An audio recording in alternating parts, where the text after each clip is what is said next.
Donc on est là pour honorer tout particulièrement François Garde, qui vient d'obtenir un prix très important, qui est le prix du premier roman, le prix Goncourt du premier roman, puisque à côté de François Garde,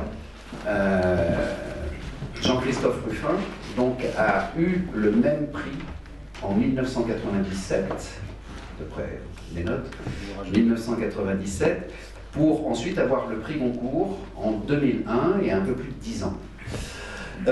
Réception effectivement improvisée lorsque nous avons pris conscience, Michel Morisseau, Jean-Marc Péiex et moi, que si il y avait au moins un prix Goncourt dans le canton, en fait il y en avait deux. Et vous pouvez chercher sur tous les autres cantons de la Haute-Savoie. Je me défie de trouver une pareille densité de prix Goncourt. Je pense que c'est quasiment sans exemple en dehors de la région parisienne. Enfin, d'avoir deux concours dans un seul canton, ça prouve effectivement que l'excellence des habitants de ce canton, que le Conseil général, ne se réduit pas à leurs performances sportives. On voit quand on circule des bannières accrochées au lampadaire qui montrent les profils dynamiques de jeunes gens qui ont descendu les pistes à ski un peu plus vite que leurs concurrents. Et c'est très bien, et il faut les en féliciter. Mais le pays du Mont-Blanc et le canton de Saint-Gervais ont en effet d'autres talents à faire valoir. Et ma foi, pour redevenir un peu sérieux, vous savez que j'aime le livre, que je suis un militant du livre, que je suis le créateur du Salon du livre de montagne de Passy, et que donc il fallait bien un jour que je bascule de l'autre côté et que je me mette à écrire un livre. Enfin, j'en avais déjà écrit, mais c'était des livres sérieux, donc à écrire un livre de fiction. Il a été refusé par 9 éditeurs sur 10, le 10e et dernier était Gallimard, et il est sorti le 12 janvier, depuis il vit son petit bonhomme de chemin, avec une presse absolument dithyrambique. Et plus que la presse, je dirais, c'est l'occasion de faire des rencontres très diverses et très étonnantes avec toute une foule de gens. Alors évidemment, le déjeuner chez Drouan dans un mois, ça va être un grand moment pour recevoir le prix Goncourt.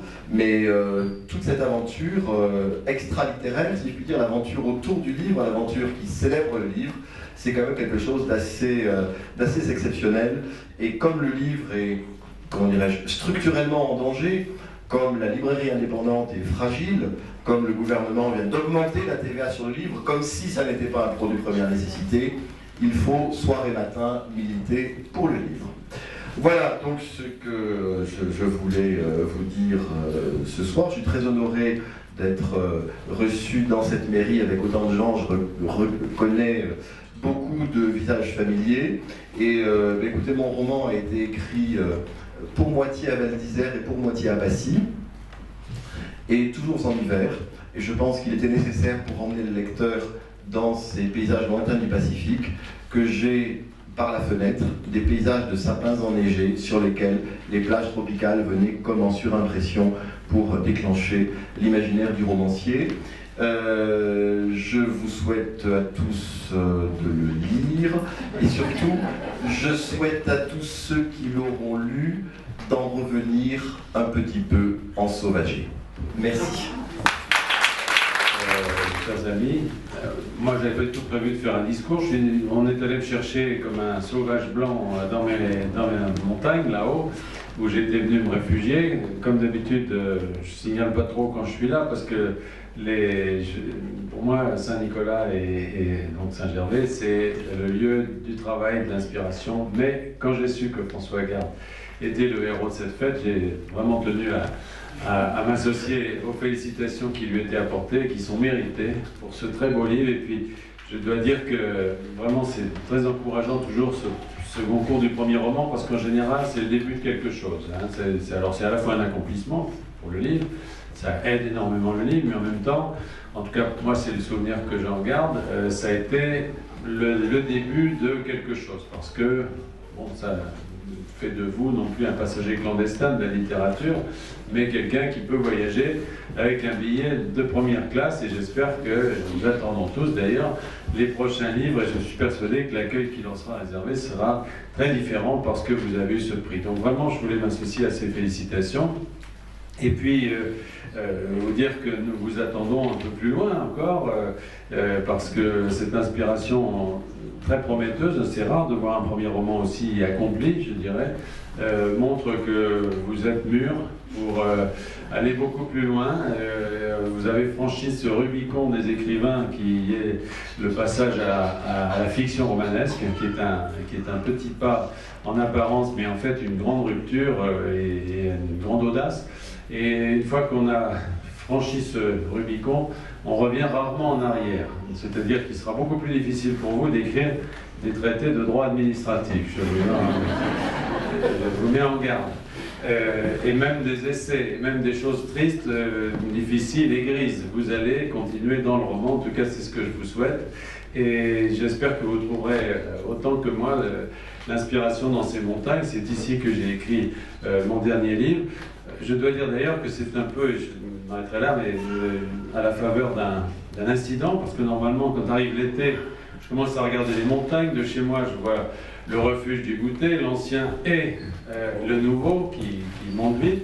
Et je suis toujours évidemment sur les starting blocks en voyant l'arrivée des beaux jours. Et puis cette année, hernie discale, opération et interdiction de faire de la montagne pendant 2 mois.